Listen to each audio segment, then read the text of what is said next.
welcome to yet another insightful conversation revolving around CASE. Now, if you are wondering what is CASE, it actually means connected, autonomous, shared, and electric mobility. And one company that has pioneered this in India is MG Motor.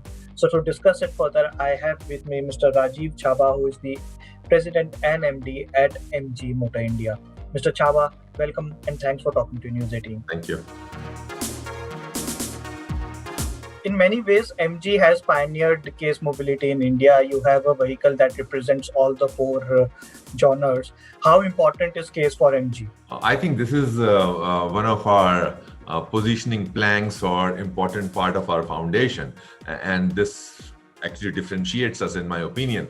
So when we were entering the market and we were deciding our launch strategy, it came out very clearly that we need to do things in a different way than the others because it's a very competitive market, very unique market in India. It's difficult to penetrate. So to be on top of consumers' mind, we thought technology will play a big role, and so technology became our strong pillar apart from other three pillars of customer experience, diversity, and community. Very unique positioning, I would say. But on technology part, Hector, as you know, is the first connected car in the country.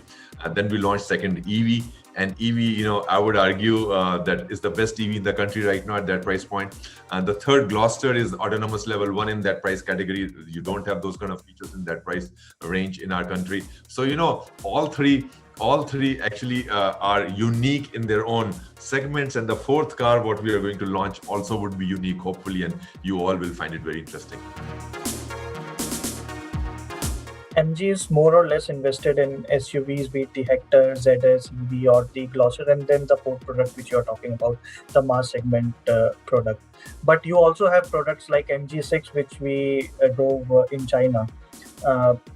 What's the rationale behind going only towards the SUVs, if I may ask? Yeah, so in fact, that's a pretty interesting question, Arjit. And as you know, in automotive industry, you decide 3-4 years before.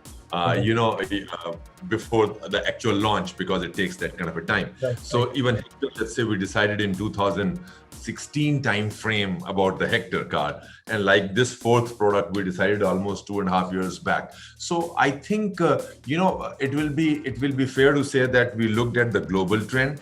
Where the consumers are shifting to.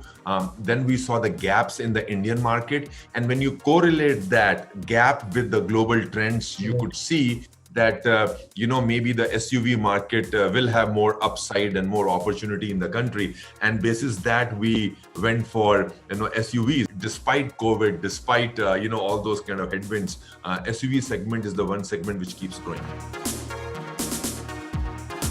Now, in my opinion, one thing that is stopping the EV boom in India is the charging infrastructure and the battery range, even though makers like MG are offering home-mounted AC chargers and wires along with it. What's MG doing in this space, particularly from the charging infrastructure and the battery of electric vehicle? Arjit, I will slightly differ here. I think there are two issues. One is, rightly, as you pointed out, charging infrastructure. Right. Second is, do not have very good, compelling, competitive entries in EV. Okay. How many choices the consumers have right now? In India, it's a unique thing. If you recall the automatic transmission thing, right. On one hand, you could say that Indians wanted automatic vehicles, but the choices were less. The moment you have given them more choices, more and more guys are going for automatic variant, which makes sense given our traffic conditions. So on the charging side, coming back to your exact question, you may know that we were the first one who said we will give one charger, which is inclusive in the car pricing, and install it at our own cost. Again, it's part of the same pricing at consumers' home or office, wherever they prefer. So still we are doing that. So that takes care of 85% of your charging needs. What is the differentiating factor that you have seen over the past couple of years that is pushing MG cars? I think right from identifying the segment, then the product, the right features, the pricing, technology of that product, and then cost of ownership and resale price. Everything end to end is important. I'm happy to say that we knew these issues and we are able to implement it. As an example, what we have not discussed, but I'm sure you know it, that even cost of ownership, if you take Hector to any workshop and 70% of the repair bill of Hector is less than 3,000 rupees, which is equivalent to your small Maruti, I think.